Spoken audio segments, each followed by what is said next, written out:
She bagged Kenya's first gold medal at the Olympic Games, and we're joined by the head coach of the National Rugby Sevens team, Benjamin Ayimba. First of all, I just want to ask him, how do you like your steak? Man, I'm talking so much. I hope I don't sleep while I'm talking. Are you a well done person, medium rare? Medium rare in occasions, but today I was doing well done. They're doing it. The well done is so juicy. It's so juicy. Yeah. Talking about the National Sevens team, some would say that the team that was selected was somewhat undercooked. Do you believe so? Not necessarily. I think sometimes when things don't go right, people look for excuses and things that really are not the real issues. And as a coach, I picked the team that I thought was best prepared or was mentally strong enough to take on the Olympics. Okay. Nandi Bears, when the team was in camp, of course you were there for a while preparing for the Olympic Games. Do you feel that you took the best team that you could have taken to Brazil? Yes, that's exactly what we did. We took the best team, as good as we could afford to get. And as a coach, sometimes it's funny when people talk about teams that are not well cooked or teams that are not well prepared, because they just want to win as much as the players do. So for me, it's even better to pick the best side than anybody else. So I've never understood why people think a coach would pick a team that is not prepared for a tournament. Looking at the Olympics, there's a lot of expectations.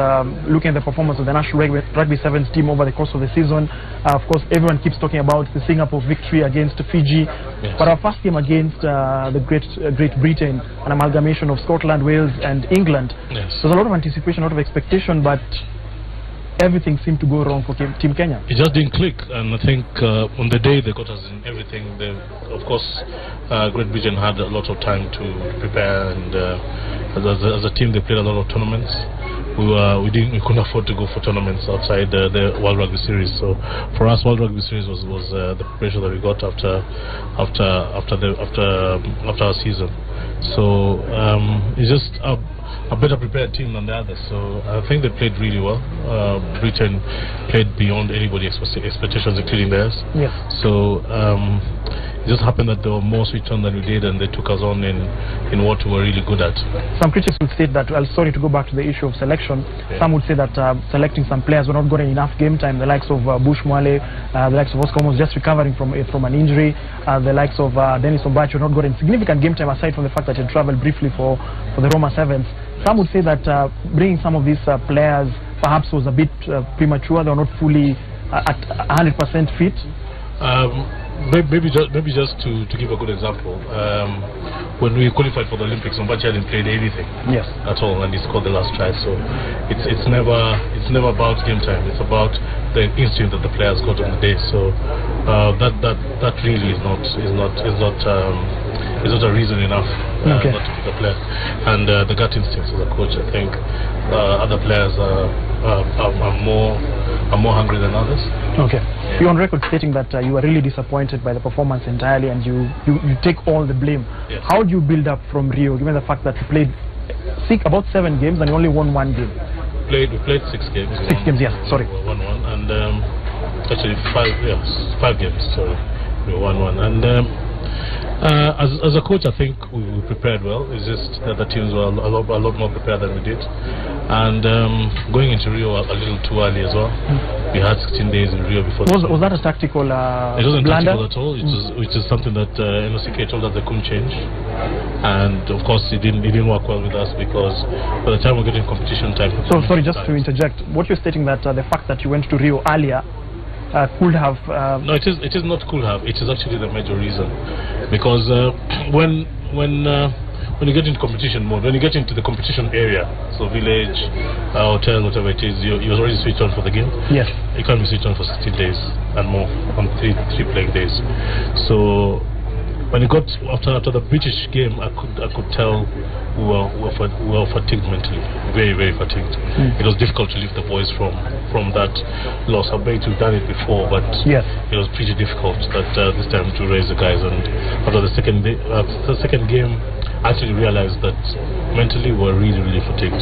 It's been a season, about 11 months of a season, full of ups and downs, and okay. Sometimes environment not being ideal. So for us, that was a big undoing. Thank you. So I think that was a huge undoing for us. Okay. Heading into the new season, about 3 months to the start of the new World Rugby 7 series, The Rio Olympics is done and dusted. That is already done. Pressure will be on the team to be back to winning ways. What is your plan? What is your agenda? What is your goal heading into the new World 7 Series?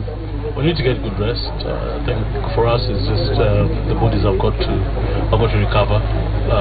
Mentally, I think we're already having a downtime now. So a couple more weeks, and then we start the conditioning and go into the new season pumped. Are you going to do something different? Give the lessons you learned from Brazil. Are you going I think Brazil was a one-off. Picking from the season, I think we did things quite well, and we're going to build on the good things that we did. Brazil was a one-off, and therefore the mistakes that were made were actually mistakes we never make. So for me, I want to use it as a basis on which to train or coach the players. So I'm looking forward to just carrying on with what we did well and improving on what we didn't do good during the season. That is a marathon as opposed to the sprint that the Rio was. Kenya stalwarts, the likes of Humphrey Kayange, Andrew Omonde, they had hinted that after the Olympics perhaps they would hang their boots. Is that still in the offing? I wouldn't speak for them, but I know Humphrey for a fact has expressed that he'll step aside after Olympics. So we're going to work with him in terms of bringing him into the coaching and management of the team. I think we want to do that with all of them that stepped outside the team. And I think Andrew also had never indicated, but again, it might be pushing his luck by trying to go another season, given that there's a lot more younger players who were exposed to the last season. Okay, thank you very much. Of course, that's the National Rugby Sevens team head coach Benjamin Ayimba, just giving us his insights as far as the team's outing in the Rio Olympic Games. It was an outing that had a lot of learning curves for the national team, but ultimately I've said that their focus is on the new season that begins in about 3 months' time. But for me, I've been smelling the whiff of some chicken here. It's time for us to take a break. I'll have a small bite, and we'll be back with more highlights of the team Kenya at the Olympic Games, including David Rudisha's triumphant victory at the men's 800 meters. For now, we go back to the team Capoeira on Rio 20.